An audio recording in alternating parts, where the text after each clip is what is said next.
पीले दांत वाली बहू। रंजना कभी ब्रश नहीं करती थी। उसे कितनी बार उसके माँ बाप ने डांटा, लेकिन उसका कोई असर उस पर होता ही नहीं था, जिस कारण से उसके दांत पीले पीले हो जाते हैं।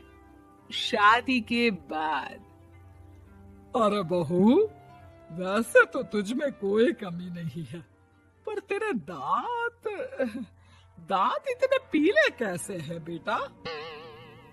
कैसे मतलब? कोई सर्जरी थोड़ी ना कराइए। वो तो क्या नाम, मैं ब्रश नहीं करती थी तो पीले हो गए। अब क्या करूं? आप कहे तो लाल करवा लूं या फिर काले? यार, ये क्या है? क्यों माँ से लड़ रही हो? लड़ रही हूँ?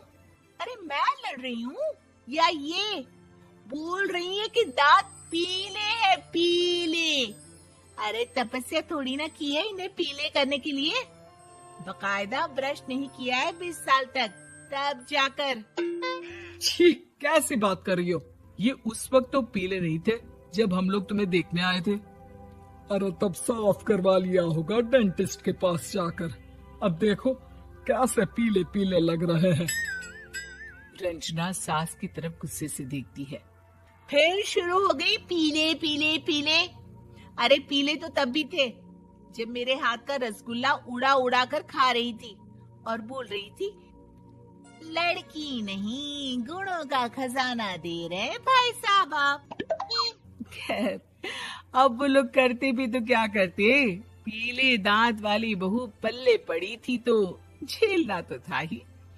एक दिन कीर्तन में रंजना गाना गा रही थी। अरे कमला बहन, माँ का द्वार है, यहाँ तो सब शुद्ध होकर आते हैं, फिर अपनी बहू को ब्रश भी नहीं करवाती तुम। दूर से पीले पीले दांत भक्ति में बाधा उत्पन्न कर रहे हैं। और कोई 2 साल की बच्ची थोड़ी ना लेकर आई हूँ मैं बहू बनाकर। अच्छी खासी लड़की है, अरे कैसे करवाऊं ब्रश? ये तो उसे खुद करना चाहिए ना।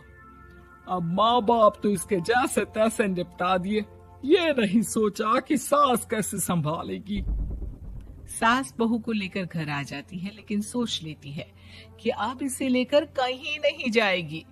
अगले रोज बहू कहती है, अरे क्या हो गया, मंदिर नहीं जाना क्या? कीर्तन का वक्त हो रहा है। मेरी मधुर वाणी से कान्हा जी जागते हैं और सोते हैं। आप तो जानती है ना उनकी भक्ति में कितना मन लगता है मेरा।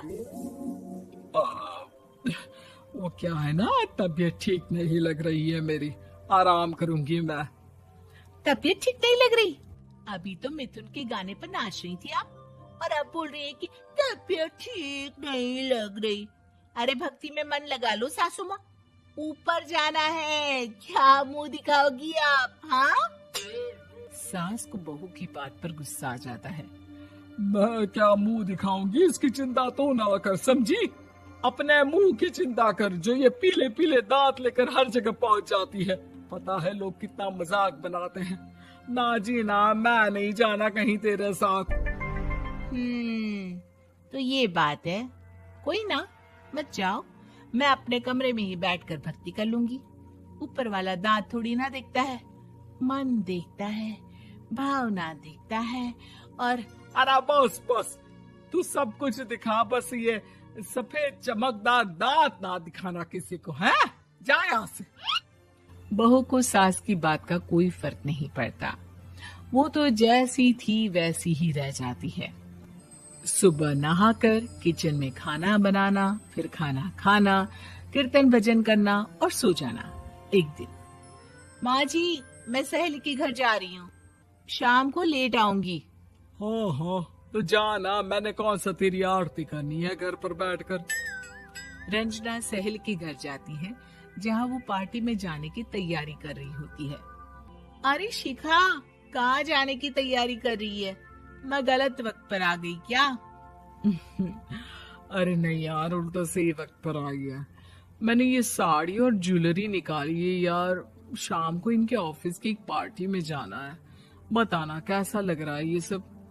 नहीं यार, इस ड्रेस के साथ तो वो वाली ज्वेलरी अच्छी लगेगी। हाँ हाँ, सही बोल रही है, मैंने ध्यान ही नहीं दिया। वैसे तो हमेशा से मस्त फैशन सेंस रखती है। तो बड़ा जाती होगी ना पति के साथ पार्टी में। रंजना कुछ नहीं बोलती, बस सोचती है कि यार काश ये बात सही हो जाती। पर मैं क्यों नहीं जाती पार्टी में? क्या इन लोगों की कोई पार्टी होती नहीं होगी? रंजना घर आती है और रात में पति से सवाल करती है, एक बात बताइए, आप मुझे किसी पार्टी में क्यों नहीं ले जाते? क्या आपके यहाँ ऑफिस में पार्टी नहीं होती? पति बेचारा क्या कहता कि दांत पीले हैं तुम्हारे इसलिए। अरे कोई पार्टी होती नहीं हम लोगों के ऑफिस में, तो कहाँ से लेकर जाऊं? और मार्केट, मॉल, कहीं वीकेंड घूमना, कहीं तो। अरे यार सारे हफ्ते में एक छुट्टी मिलती है, तो सोचता हूँ कि आराम ही कर लूं। क्यों? रंजना मन मार के रह जाती है। पहले कभी सास के साथ मंदिर जाया करती थी, लेकिन वो भी सास ने ले जाना बंद कर दिया। घर बैठी बैठी रंजना बोर हो जाती है।